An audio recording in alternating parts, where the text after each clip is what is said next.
कैसे आप लोग? उम्मीद करता हूँ अच्छे होंगे। आज मैं समझ लीजिए का हाफ पॉइंट वन का पहला क्वेश्चन लेके आया हूँ।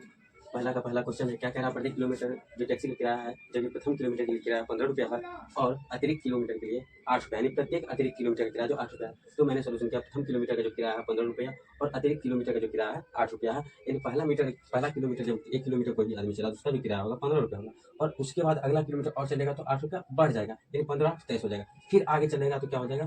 फिर से 8 रुपया ऐड हो जाएगा, यानी अब हो जाएगा 31 किलोमीटर। इसी प्रकार से फिर आगे जाएगा, अगला किलोमीटर का जो किराया हो जाएगा फिर 8 रुपया बढ़ जाएगा। यानी एक जो है श्रेणी का निर्माण हो रहा है। किराया जो है सबसे पहले 15 लगेगा, फिर 23 लगेगा, फिर 31 लगेगा, फिर 39 लगेगा, इसी प्रकार बढ़ते जाएगा। और क्वेश्चन कह रहा है कि इसमें हम चेक करना है एपी में है या नहीं। एपी में चेक करने के लिए सबसे पहले हम जानते हैं डिफरेंस को बराबर करना होगा, D1 बराबर D2, यानी दोनों के बीच का जो अंतर है उसको बराबर करेंगे तो पता चल जाएगा एपी में है या नहीं।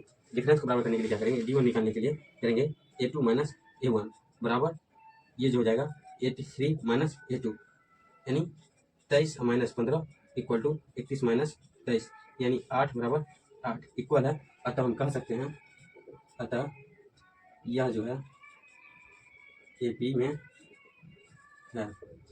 पहला क्वेश्चन सॉल्व हो गया, अतः कह सकते हैं एपी में है। चलिए आइए देखते हैं नेक्स्ट क्वेश्चन। आइए देखते हैं अगला क्वेश्चन क्या कह रहा है। क्वेश्चन कह रहा है किसी बेलन में उपस्थित हवा की जो मात्रा है, जबकि वायु निकालने वाला पंप बेलन में 1/4 भाग हवा निकाल देता है, यानी बेलन में जितना हवा उसको जब पंप से हवा भरते हैं और पंप जो ऊपर खींचते हैं 1/4 भाग क्या होता है? बाहर निकल जाता है। तो जब पंप से हवा निकालते हैं तो क्या होता है? हवा घटता है। तो पहला यूनिट ए हो जाएगा और ए टू निकालने के लिए क्या करेंगे? एक यूनिट में से 1/4 घटा लेंगे तो दूसरा हमारा क्या आ जाता है? एलसीएम लेके 3/4 आ गया। ठीक उसी प्रकार अगर हम A3, लेकिन A2 अब गया है ना, इससे क्या जो है 1/4 भाग क्या होता है? हवा भी ना निकल जाता है।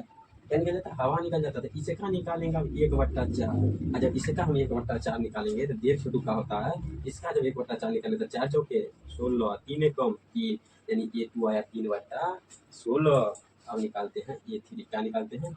A3 चला कैसे निकालेंगे? देखो A3 निकालेंगे तो सबसे पहले 3/16 में से 1/4 घटाएंगे, यानी 3/16 में से 1/4 घटाएंगे। 3/16 में से 1/4 घटाएंगे तो क्या हो जाएगा? इसका जो एलसीएम हो जाएगा 16 हो जाएगा, 3 4 चौके 16 माइनस 4 हो गया, नहीं इतना हो गया, यानी ये हो जाएगा -1/16 हो गया।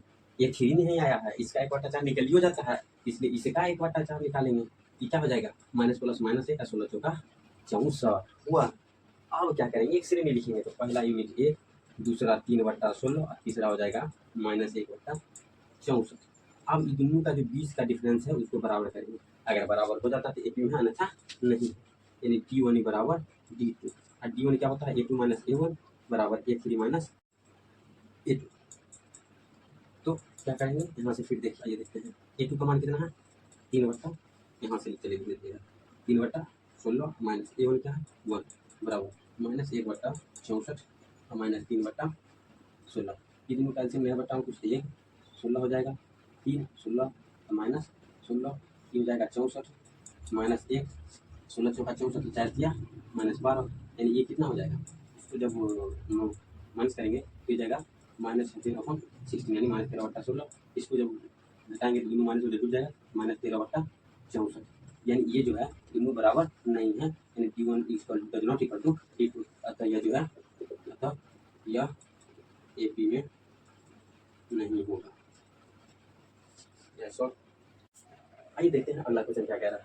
अगला क्वेश्चन कह रहा है प्रत्येक मीटर खुदाई के बाद एक कुआं खोदने में आई लागत, जबकि प्रथम मीटर खुदाई की लागत जो है 150 रुपया और बाद में प्रत्येक खुदाई की जो लागत है 50 रुपया बढ़ जाती है। यानी पहला मीटर जो कुआं खोदेगा उसमें कितने रुपया लगेगा? मात्र 150 रुपया लगेगा, यानी हमारा पहला पद हो गया। यानी हम लिख सकते हैं A1 बराबर 150 रुपया। कितना? 150 रुपया। अब की कह रहा, आइए देखते हैं। कहता अगला कुआं जो खोदेगा, अगला मीटर 1 मीटर खोदेगा 150 रुपया, लेकिन अगला मीटर खोदेगा ना तो 50 रुपया बढ़ जाएगा, यानी 50 रुपया पर मीटर खोदने को बढ़ रहा है। यानी क्या बढ़ रहा है? 50 रुपया बढ़ रहा है। यानी पहला कुआं खोदेगा तो 150 रुपया, यानी इसको हम इस प्रकार से लिख सकते हैं दूसरे तरीका में, प्रथम मीटर खुदाई के लिए, यानी प्रथम मीटर खुदाई में लगा खर्च यानी कितना है? 150 रुपया। दूसरा यानी अगले मीटर खुदाई में जो लगेगा खर्च इतना बढ़ जाता है, 50 रुपया बढ़ जाएगा। अब आता 50 रुपया बढ़ेगा तो कितने हो जाएगा? प्लस 50 रुपया हो जाएगा, यानी 200 रुपया हो गया।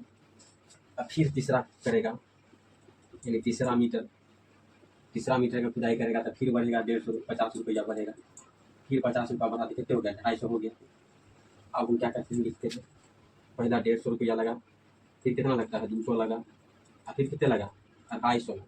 अब तो क्वेश्चन इतना बना दिए हैं, एक बार में देख के आंसर बता सकते हैं, ये पी श्रृंखला के निर्माण होते हैं।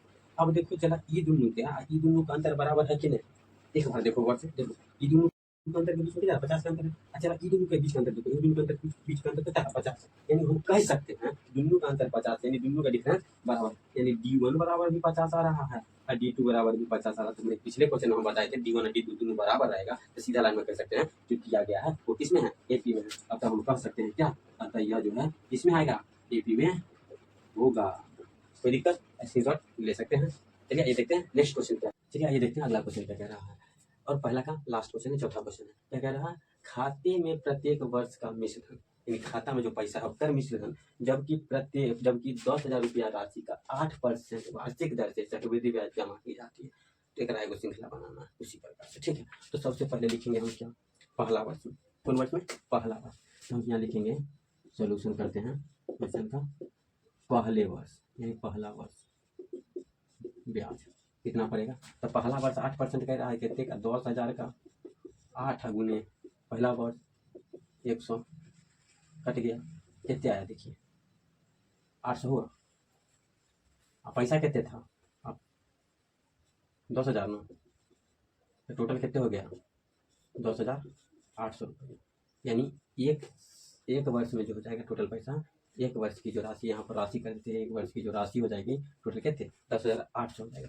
अब आते हैं दूसरे वर्ष की राशि, दूसरे वर्ष की राशि देखते हैं, दूसरे वर्ष की राशि निकलेगा 10,800 पर 8% लगा रहा है, एक वर्ष 100 रुपया, ई 2 जीरो से ई 2 जीरो गया। अब इसको मल्टीपल करेंगे, तो मल्टीपल कीजिए, 8 एकम 8, 8 8 64 का 4, हाथ में कितना बचा 6, जीरो है 6 हो जाएगा, 8 एकम 8 हो गया। चलिए 864 रुपया हो गया। लेकिन दूसरे वर्ष की राशि पूछ रहा थी, तो फिर ब्याज निकला, प्लस में कितना ऐड करेंगे 10,800, कहते हैं 10,800 दूसरे वर्ष वाला ऐड करेंगे, तब दोनों को ऐड करो, 4 0 4। चलिए ऐड करते क्या होगा, 4 0 4 6 0 6 8 8 16 के 6 हाथ में कितना बचा 1, उसके बाद 0 है 1 हो जाएगा और 1 हो जाएगा, यानी कितना हो गया 11,600। चलिए आ गया कितना 11,664 रुपये। अब हम इसे लिखते हैं, तो कितने जमा किया था बैंक में 10,000, कितने जमा किया था 10,000। फिर अगला वर्ष कितना हो गया, प्रथम वर्ष में 10,800, फिर अगला वर्ष में कितना हो गया 11,664। इसी प्रकार से बढ़ते जाएगा। अब दोनों का अंतर देखेंगे बराबर हो रहा है, ये वाला निकले, इसमें से इसको घटाएंगे तो कितना बचेगा 800, फिर इसमें से इसको घटाएंगे तो सेट करेंगे कितना होगा, इसमें से इसको घटा रहे हैं यानी 11,664 में से 10,800 घटाएंगे, 4 में से 0 जाएगा तो 4, 6 में से 0 गया तो 6, अब ये बचा है 6, ये हो जाएगा 16, 16 में से 8 जाएगा तो 8, ये हो जाएगा 0, 0 में से 0 जाएगा 0, ये हो जाएगा 0, यानी 864 होगा। यानी इसमें इतना ऐड होगा, यानी D1 does not equal to D2। हम कह सकते हैं यह जो है AP में नहीं है। चलिए आज जो है ये जो है आपका AP का जो है पहला क्वेश्चन था, पॉइंट 1 का पहला में 4 क्वेश्चन था, 4 मैंने बता दिया है। आप लोग कमेंट में बताइए कैसा लगा, ताकि मैं अगले पार्ट फिर से बना पाऊँ।